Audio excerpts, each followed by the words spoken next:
by the way mga kabayan, magandang hapon sa inyong lahat. Magandang hapon sa inyong lahat mga kababayan.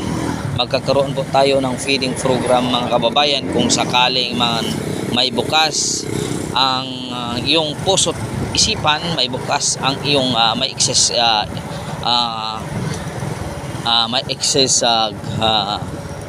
grace kayo, may excess money kayo o ano ba yun, kahit ano tatanggapin ko mga kababayan. Excess blessing mga kababayan. Magkakaroon pa tayo ng feeding program kung sakaling bukas ang iyong puso, kalooban ninyo. Bukas ang iyong kalooban. Kung hindi naman, okay lang naman mga kababayan. So by the way mga kababayan, kung hindi ka pa nag-subscribe sa aking channel, pa-subscribe naman, pa-like and share ang ating video para naman madagdagan ang ating mga subscriber. Para madagdagan ating mga subscriber. So by the way mga kababayan, mag-comment po tayo. Si Paduano at si Fernandez may iniisip na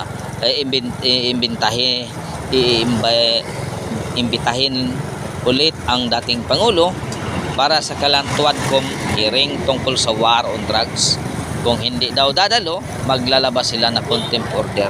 Nako, Fernandez, Paduano, kung nasa isip ninyo ang ganyang klaseng isipan ninyo, huwag nyo nang ituloy. Sa totoo lang, huwag nyo nang ituloy. Mapahiya lang kayo. Sa totoo lang, huwag nyo nang, kung nasa isipan ninyo na i-contempt ninyo ang dating presidente, lalabasan ninyo ng contempt order. Huwag nyo nang ituloy. Paduano, Fernandez, ito pa si Abante, Atras, huwag nyo nang ituloy yan. Isip-isip muna. Isip-isip muna bago gagawin. Kailangan ang tapang huwag ilagay sa puwet. Ang tapang huwag ilagay sa puwet.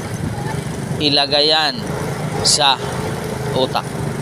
Utak ang gamitin, hindi puwet ang gagamitin. Baka magkakaroon ng consequence at kayo ang umiba ang ihip ng hangin. Nako, Paduano, Abante, baka sasabihin ninyo may political harassment na. Kapag nangyari yan, at talagang mananagot kayo sa taong bayan, dahil mahal pa rin ng taong bayan ang Duterte mga kababayan. Dahil mahal pa rin ng taong bayan ang mga Duterte. Ngayon, kung sabihin mo, kung sabihin natin maglabas kayo ng contempt order, huhulihin si Duterte, kung mag-alsa ang mga tao, mag-aalsa talaga yan. Anong consequence na magagawa na yan? Kaya nyo bang pigilan ang mga tao kung maglabasa na? Kaya nyo bang pigilan? Mga kababayan, yan ang tanong dapat nasa isipan ninyo. Huwag padalos-dalos. Huwag maggaya sa isang taong nakabili ng helicopter. Huwag maggaya sa isang taong nakabili ng private jet. Huwag pa ganyan mga huwag Paduano. Baka sakali sa sunod na taon kayo naman ang iyak. Pag iimbestigahan kayo ng kapwa ninyo kongresista. Isite on contempt din kayo. Matanda ka na bara. Baka nandoon ka sa kulungan. Babalik at babalik yan sa inyo, Paduano.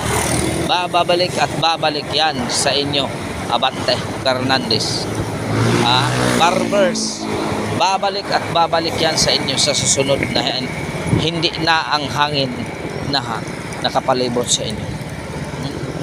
Talaga ang totoo yan mga kababayan. Kapag nangyari yan, titingnan natin mga kababayan. Baka sabihin ninyo, baka tumakbo na kayo doon sa Amerika, katulad ng isang chairman na tumakbo na sa Amerika, nakakulimbat na ng milyon-milyong pera. Aywan ko ba kung ano nang nangyari doon sa kaso niya. Nahuli na ba?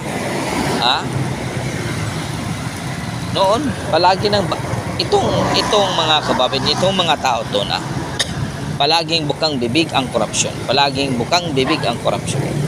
Pag sila naman imbestigahan ito, sasabihin din mo political harassment. Political harassment.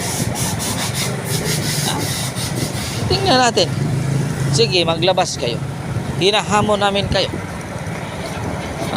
Hahamunin namin ang iyong tapang sa tuwad kung talagang kung sakaling makatuwad-tuwad yan, hindi kayo magsisisi. Baka sabihin si laglagan na, si Kuan ang nag-utos, tapos alam mo naman mali, bakit ka pumabayag? You are elected official, papayag ka, alam mo nang mali, tapos susundin mo. Kung sa akin alam kong mali, may sahod naman ako. Kahit hindi nyo ibigay ang budget para sa mga kababayan ko, may sahod naman ako. At alam nila na ako ay tinutugis ninyo. Hindi ako sumusunod sa kagustuhan ninyo. Ang susunod ko ang utos ng taong bayan, hindi to utos ng politiko. Yun ang totoo, mga kababayan. Paano mo susundin ang batas na mali na? Kaya nga maraming pulis gumagawa ng katarantaduhan dahil sila ang gumagawa, ang Congress ang gumawa ng batas, hindi matino. Palagi nagtama. O mga young guns, bakit yung mga young guns? Bakit hindi kayo nagpa-drug test? Pa-drug test kayo. Huwag nang patumpik-tumpik pa. Ang hamon ay hamon. Alam mo, mga kababayan, kapag tao talaga ay may trip-trip, ganyan talaga.